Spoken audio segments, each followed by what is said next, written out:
Olá, tudo bem? É um prazer estar junto a você para mais uma vez estudarmos a Palavra de Deus. O tema de hoje é a Bíblia Sagrada e o Grande Conflito. Aqui em João 17, versículo 17, está escrito assim, ó: santifica-os na verdade, a tua palavra é a verdade. Lá em Salmo 119, versículo 105, está escrito: lâmpada para os meus pés é a tua palavra e luz para os meus caminhos.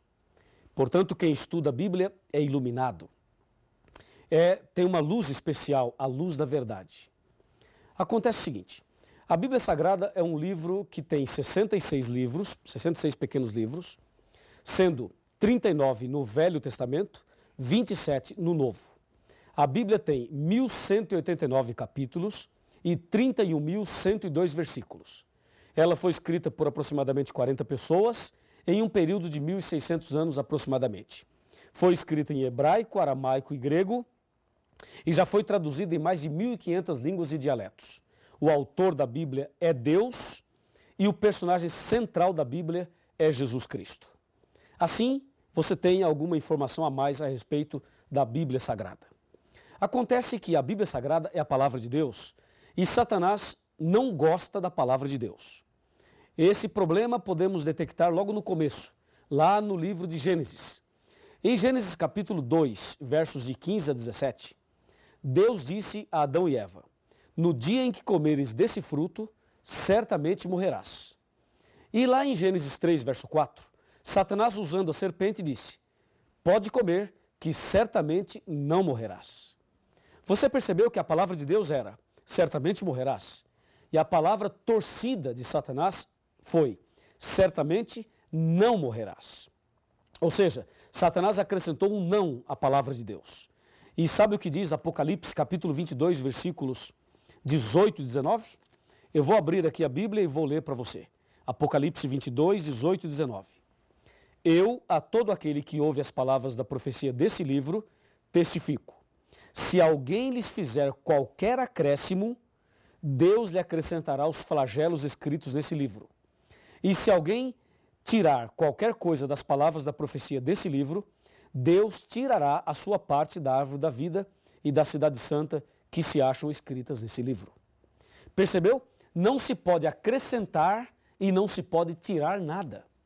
E lá em Gênesis, percebemos Satanás acrescentando uma palavra à palavra de Deus. E aquele acréscimo trouxe algum problema? Claro que trouxe. Ali, baseado naquele acréscimo de Satanás, surgiu a doutrina do espiritismo, de que a pessoa não morre. E isto tem trazido dificuldades hoje para muita gente, e hoje um dos temas mais debatidos é o tema da morte. Para onde a pessoa vai depois que ela morre? Vai para o céu? Vai para o inferno? Vai para o purgatório? Vai para o mundo dos espíritos? Vai para o seio de Abraão? Vai para o cemitério? Para onde vai? Fica flutuando? Reencarna? Não reencarna? E aí? Veja, toda essa questão que eu acabei de colocar foi despertada e foi colocada aí a partir daquele momento em que Satanás, usando uma cobra, disse a Adão e Eva: certamente não morrerás. Quando as pessoas acrescentam alguma coisa ou tiram alguma coisa da palavra de Deus, consequentemente, teremos problemas. Durante toda a história, Satanás sempre tentou mexer, mudar, atrapalhar a palavra de Deus. Nos nossos dias, podemos perceber a sutileza de Satanás ao tentar mexer na palavra de Deus. Vamos analisar isto com bastante carinho, com bastante atenção. Me acompanhe aqui no raciocínio desse ponto do tema. Hoje existem muitas versões da Bíblia, muitas traduções da Bíblia, não é verdade? Existem tantas versões que você pega um versículo e analisa em várias versões e, se não tomar cuidado, uma ou outra parece não traduzir corretamente aquele texto. Aquele texto do hebraico, ou do aramaico, ou da língua grega. E parece que alguns versículos ficam assim meio que no ar. Algumas pessoas tentam interpretar o versículo e aí complica mais ainda. Por exemplo, há algumas Bíblias aí que, quando você pega Apocalipse 1, versículo 10, ali diz: fui arrebatado em espírito no dia do Senhor. Só fala isso, não diz mais nada. Aí algumas pessoas colocam no rodapé lá embaixo da Bíblia, dizendo: o dia do Senhor é o domingo. E já colocam ali o seu ponto de vista. Dessa forma, as pessoas começam a tentar mexer no texto sagrado. Isto não pode. Outras traduções tiram algumas palavras. Por exemplo, a tradução Novo Mundo. A tradução Novo Mundo da Sociedade Torre de Vigia, quando cita lá João capítulo 1, versos de 1 a 3, e diz: no princípio era o verbo estava com Deus e o verbo era Deus. Depois no verso 14 diz: e o verbo se fez carne e habitou entre nós. Aquele verbo é Jesus. E Jesus é apresentado em João como Deus Criador. Mas na Bíblia, a tradução Novo Mundo, está escrito assim, ó: no princípio era a palavra estava com Deus e a palavra era um Deus. Esse um entre colchetes e esse Deus com D minúsculo. Colocando Jesus como uma criatura e não como Criador. Além de ser pecado isto, é uma blasfêmia e com isto há também o problema de mexer na palavra de Deus. E assim, existem outros casos que não temos agora condições e tempo para abordar todos eles. Você já pode perceber que Satanás está também lutando nesse grande conflito contra a palavra de Deus. E uma das coisas que o inimigo é especialista é tentar levar as pessoas a criarem uma falsa interpretação. Hoje, em nossos dias, existem cerca de 36 mil religiões do ramo cristão. E cada religião fala uma coisa. Cada religião tem uma doutrina, tem um pensamento. E por que existem tantas religiões e a cada dia surgem novas? Justamente porque as pessoas leem uma coisa e entendem outra. Ou porque o inimigo muitas vezes atrapalha a compreensão da pessoa da palavra de Deus. E por isso nós temos que tomar bastante cuidado e prestar muita atenção e ler a palavra de Deus sempre com muita oração. Se você pegar a Bíblia romana e a Bíblia João Ferreira de Almeida e fizer uma comparação, você irá perceber algumas coisas graves. Eu vou lhe mostrar algumas delas. Me acompanhe. Agora vou fazer uma análise rápida da Bíblia romana e também fazer uma comparação com a Bíblia de João Ferreira de Almeida, atualizada ou corrigida, tanto faz. Me acompanhe aqui. Ó, na palavra de Deus, já disse, ela tem 66 livros, certo?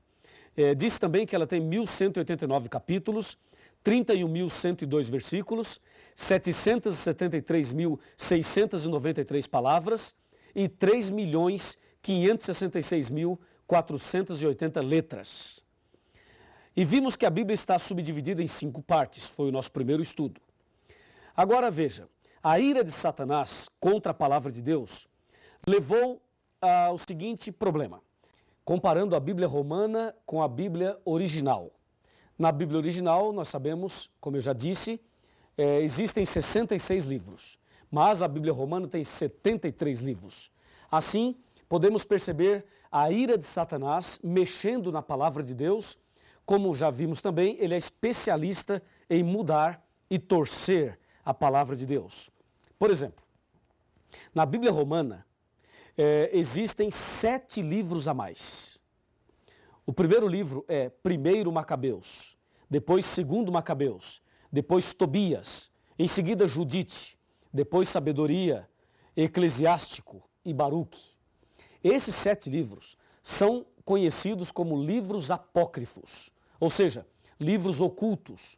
A palavra apócrifo aí vem do grego, que quer dizer oculto. Alguma coisa que não foi revelada por Deus. Então esses 7 livros aí aparecem a mais na Bíblia romana. E mais, no livro de Esther existe um acréscimo. E no livro de Daniel também existe um acréscimo. Assim, a Bíblia romana vai contra um princípio da própria Bíblia, que diz: nada deve ser acrescentado e nada deve ser tirado.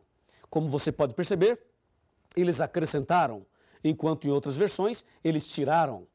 Mas nós devemos manter fidelidade à palavra de Deus. E hoje, em nossos dias, muitas pessoas não aceitam certos pontos bíblicos porque dizem: isso está no Velho Testamento.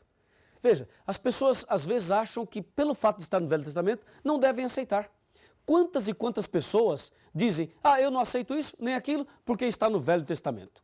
Uma vez eu conversei com um pastor evangélico. E esse pastor me disse: olha, eu não aceito os 10 mandamentos porque isso se encontra no Velho Testamento. Eu perguntei, pastor, só porque está no Velho Testamento o senhor não aceita? Ele disse, sim. Se você me mostrar no Novo, eu aceito. Eu disse, eu vou lhe mostrar no Novo, mas antes quero lhe fazer uma pergunta. Na sua igreja o senhor pede dízimo? Ele falou, claro, o dízimo é sagrado. Perguntei a ele, então, onde o senhor encontra a orientação do dízimo na Bíblia? No Novo ou no Velho? E ele disse, no Velho. Então, pastor, por que o senhor aceita o dízimo que está no Velho e não aceita os 10 mandamentos que se encontram no Velho Testamento também? E ele não soube me explicar. Percebe? A Bíblia Sagrada é uma só. Ela deve ser aceita integralmente. E não se pode acrescentar e também não se pode tirar. E espero que isso esteja claro para você.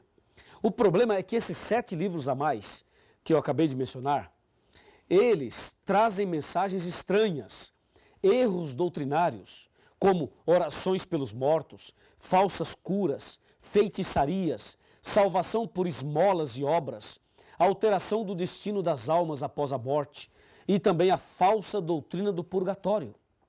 E mais, tem histórias fictícias, histórias lendárias, histórias absurdas, ensina artes mágicas e ensina feitiçaria, como é o caso de Tobias, capítulo 6, de 1 a 9. Deu para perceber? Não se pode acrescentar e não se pode tirar.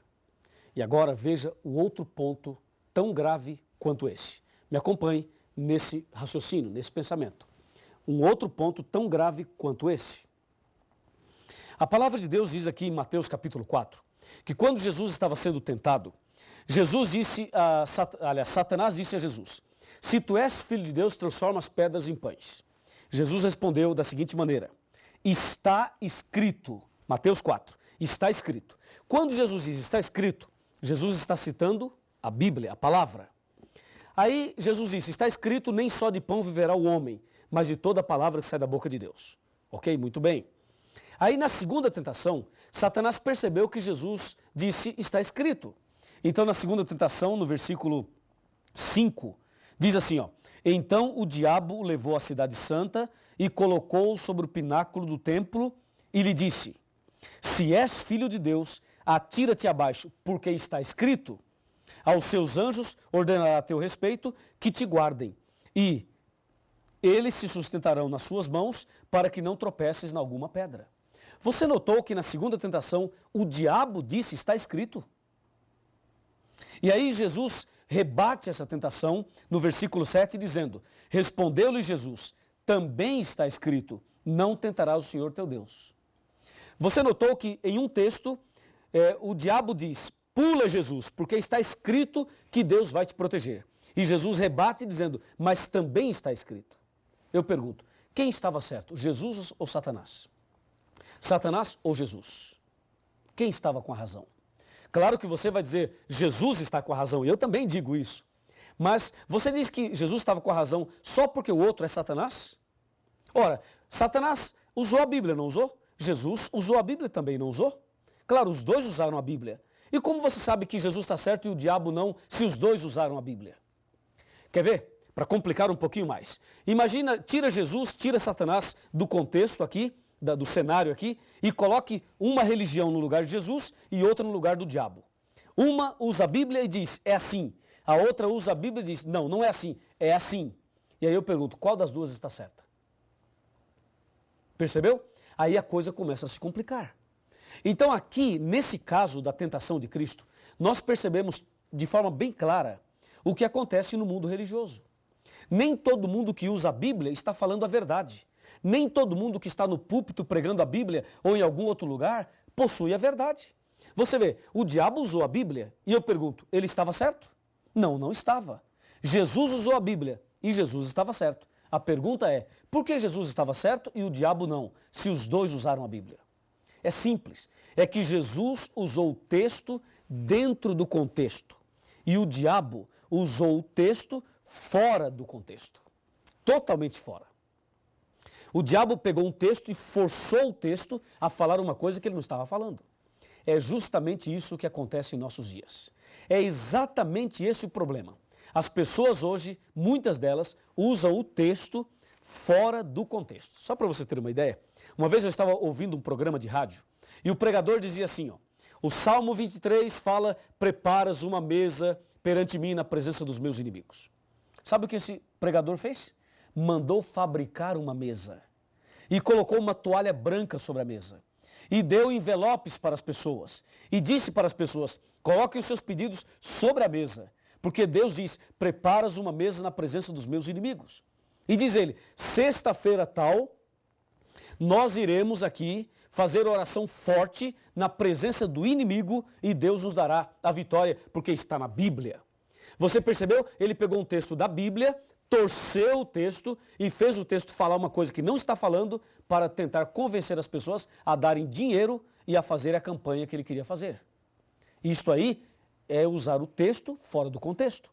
Porque quando o salmista, no capítulo 23, fala, preparas uma mesa na presença dos meus adversários, ele não manda você fabricar uma mesa. Mas ele se refere ao que acontecerá no momento da perseguição. Esse Salmo 23 vai se cumprir na época da perseguição. E as pessoas torcem o texto, como esse exemplo que acabei de dar. Meu amigo, a palavra de Deus é uma lâmpada para os nossos pés, é uma luz para o nosso caminho. Quem estuda a Bíblia jamais será enganado, jamais será confundido. Agora, aproxime-se aqui de mim. Chegue bem pertinho aqui de mim, que eu vou te dizer algumas palavras importantes dentro desse assunto, dentro desse contexto. Pode chegar um pouquinho mais perto. É o seguinte, se você examinar a Bíblia, se você se apegar cada vez mais à palavra de Deus, saiba de uma coisa, a luz da verdade brilhará no seu coração e as trevas serão banidas. E vai se cumprir na tua vida o que está na palavra de Deus. Lembra? Conhecereis a verdade e a verdade vos libertará. Então, não deixe que o engano tome conta de você, mas permita que a verdade ilumine a sua vida.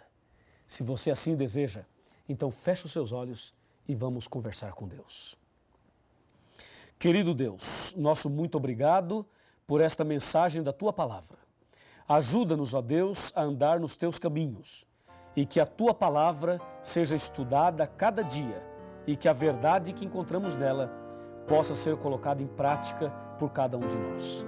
Abençoe esta pessoa que estuda a Bíblia conosco hoje. Nas Tuas mãos eu o entrego. Em nome de Jesus. Amém. Cristo me tem fiel amizade, nele encontrei real liberdade, pois sobre a cruz minha alma comprou, dele portanto eu sou.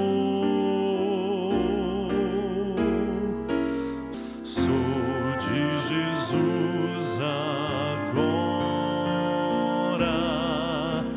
meu é Jesus também, meu Ele é agora,